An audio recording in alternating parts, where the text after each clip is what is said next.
મહારાષ્ટ્રના નંદુરબારના એક દંપતીએ સુરતના નાનપુરા વિસ્તારમાંથી માત્ર 4 મહિનાની બાળકીનું અપહરણ કર્યું હતું.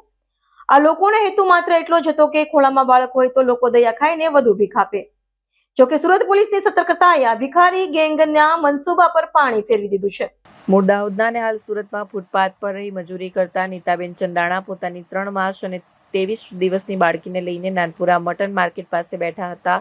11 માર્ચના રોજ સવારે 10:15 વાગ્યાની આસપાસ એક અજાણ્યું દંપતી ત્યાં આવ્યું. બાળકીને રમાડવાના બહાને તેમણે માતા પાસેથી લીધી અને નજર ચૂકવી ગણતરીની સેકન્ડોમાં ફરાર થયા. માતાએ આસપાસ શોધખોળ કરી, પત્તો ન લાગતા આખરે રડતી આંખે અથવાલાઇન્સ પોલીસ સ્ટેશનમાં ફરિયાદ નોંધાવી.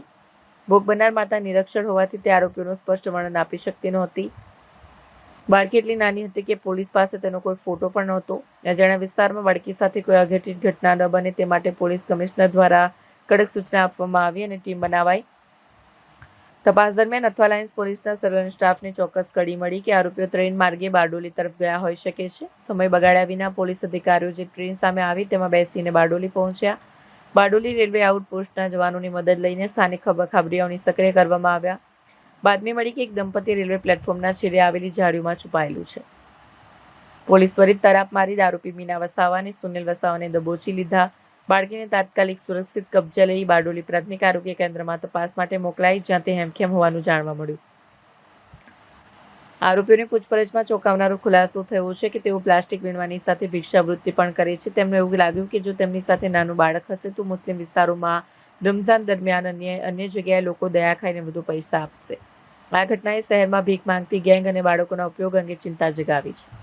ગઈકાલ સવારે એક નીતાબેન ચંદાણા કરીને શ્રમિક બેન હતા, જે પોસ્ટે આવીને જાહેરાત કરેલ કે મારી દીકરીને 4 માસની છે, તેમને ગુમ છે. તો તે બાબતે તપાસ કરતા અને સીસીટીવી તપાસતા એક બેન હતા, તેમની સાથે એ પણ ગુમ હતા અને ફોટોગ્રાફમાં જ્યાં જોતા એમના ફરિયાદીથી વેરીફાઈ કરાવતા બધી તપાસ કરતા બાદ એ અપહરણનો ગુનો દાખલ કરવામાં આવ્યો. અપહરણના ગુના દાખલ કર્યા બાદ પ્રિય અધિકારી અમારા ઝોન 4 સાહેબ, મદદનીશ પોલીસ કમિશનર શ્રી જે ડિવિઝન સાહેબને જાણ કરી અને બાદ અમે અમારા ઝોનના તમામ સર્વેલન્સના સ્ટાફ, પછી બીજા પોલીસના માણસો, અમારા અઠવાલાઇન પોલીસ સ્ટેશનના સર્વેલન્સ સ્ટાફ અને માણસો અને ઝોન LCB ટીમ અને સાથોસાથ અમારા ક્રાઇમ બ્રાન્ચની ટીમ બધા મળી અને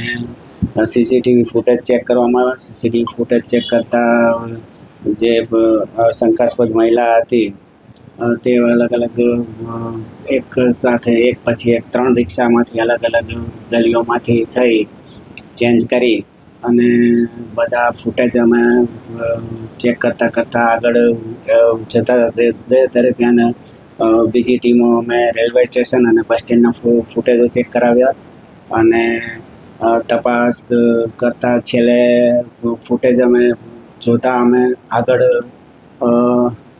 ઉધના રેલવે સ્ટેશન સુધી પહોંચ્યા. ઉધના રેલવે સ્ટેશન પાસે અમારા ડિસ્ટ્રિક્ટ PSI મહિડા સાહેબને એક બેન પાસેથી ત્યાંથી હ્યુમન ઇન્ટરવ્યૂ મળે કે આ મહિલા પાસે એક બાળક હતું અને એ મહિલા અંદર રેલવે સ્ટેશનમાં જાય છે.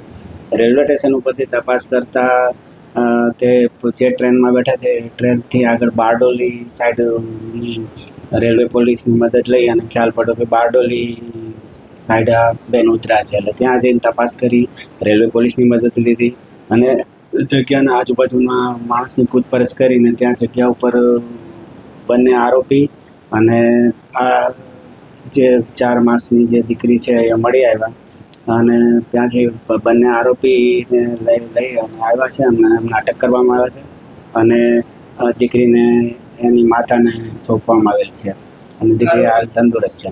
આરોપી શું કામ કરતા? આરોપી પણ આ બધા ઈંટોના ભઠ્ઠામાં મજૂરી કામને એવું કરતા હતા અને છેલ્લે આરોપીની તપાસ કરતા આરોપીને છે ને આને ભીખ માંગવાના ઈરાદેથી એમને લાવવામાં આવી હતી, જે બાબતે તપાસ કરી અને આરોપીને અટક કરવામાં આવી છે.